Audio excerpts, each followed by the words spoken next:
Halo teman-teman semua, saya Malina Fatmawati Zumia, NIM 180303128 dari kelas manajemen 5B Pagi Universitas Muhammadiyah Gresik.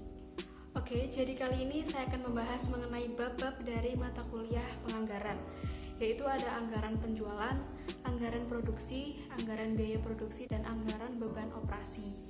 Sebelum kita membahas bab-bab tersebut, kita harus mengetahui anggaran itu apa. Berdasarkan definisi anggaran adalah rencana kegiatan yang akan dijalankan oleh manajemen dalam satu periode yang tertuang secara kuantitatif. Tujuan utama penyusunan anggaran adalah menyediakan informasi kepada pihak manajemen perusahaan untuk digunakan oleh manajemen dalam proses pengambilan keputusan. Baik, yang pertama adalah anggaran penjualan. Anggaran penjualan ini menyajikan informasi tentang jumlah barang jadi yang akan dijual oleh perusahaan dan harga jual yang diharapkan diperoleh untuk periode anggaran mendatang. Jumlah barang jadi yang ingin dijual akan menentukan jumlah barang jadi yang harus diproduksi.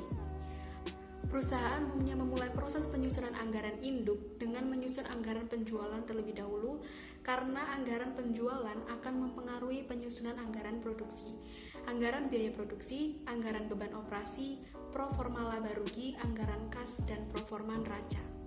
Terdapat beberapa metode yang dapat digunakan oleh perusahaan untuk memperkirakan penjualan dalam satu periode anggaran. Yang pertama adalah metode rata-rata bergerak. Metode rata-rata bergerak menggunakan sejumlah data dari masa lalu untuk memperoleh perkiraan hasil di masa mendatang. Yang kedua adalah metode trend moment.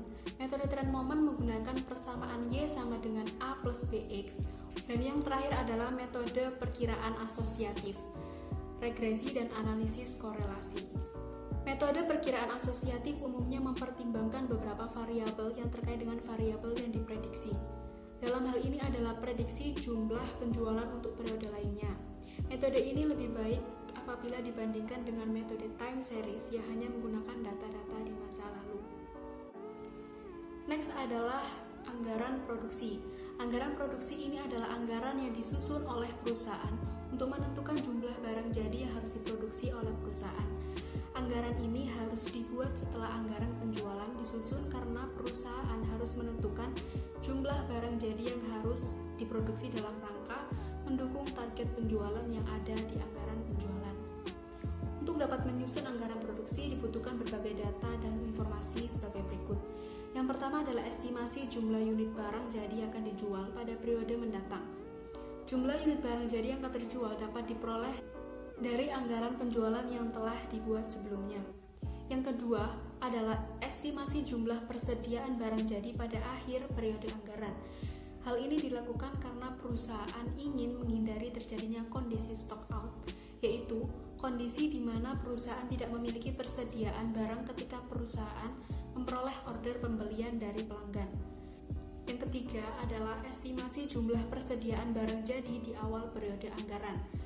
Jumlah persediaan barang jadi yang diestimasi di awal periode adalah estimasi persediaan barang jadi yang tersisa dari periode sebelumnya.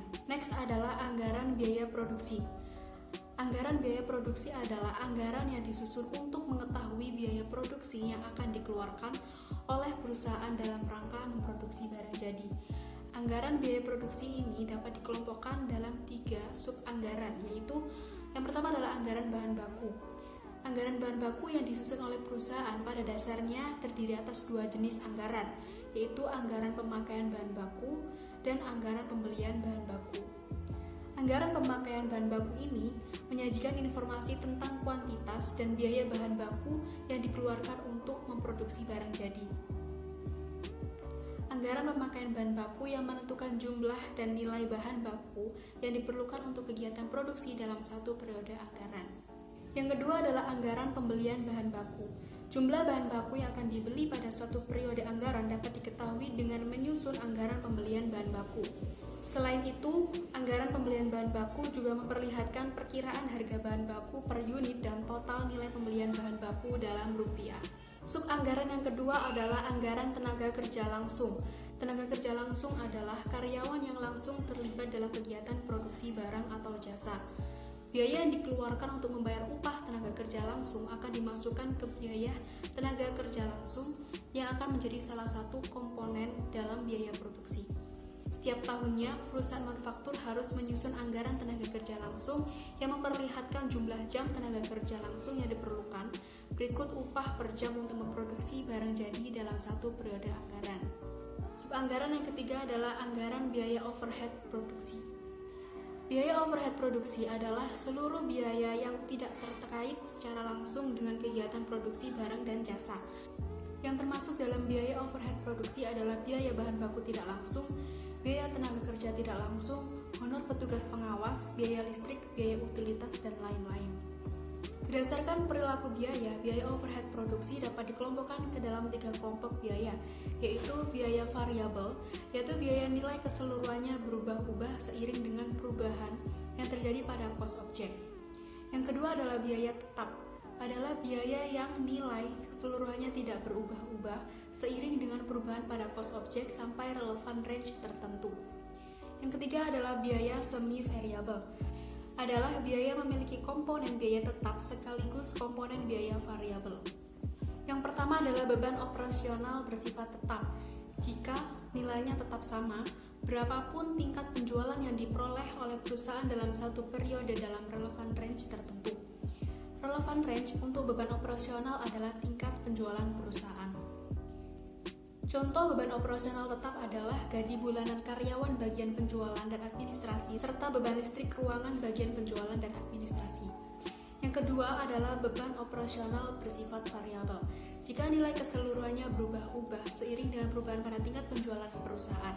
Contoh beban operasional yang variabel adalah komisi penjualan untuk wiraniaga. Besar atau kecilnya komisi penjualan yang harus dibayar oleh perusahaan dipengaruhi oleh tinggi atau rendahnya tingkat penjualan perusahaan. Semakin tinggi tingkat penjualan perusahaan, maka semakin tinggi pula komisi penjualan yang harus dibayarkan oleh perusahaan kepada wiraniaga. Yang ketiga adalah beban operasional bersifat semi variabel. Jika beban tersebut memiliki komponen biaya tetap dan biaya variabel sekaligus. Contoh biaya operasional semi variabel adalah biaya listrik bagian penjualan. Baik, itu saja yang bisa saya sampaikan kepada teman-teman semua. Semoga apa yang saya sampaikan bisa bermanfaat bagi teman-teman semua. Bila dalam penyampaian materi ini saya ada salah kata, mohon dimaafkan yang sebesar-besarnya. Wassalamualaikum warahmatullahi wabarakatuh. There must be some way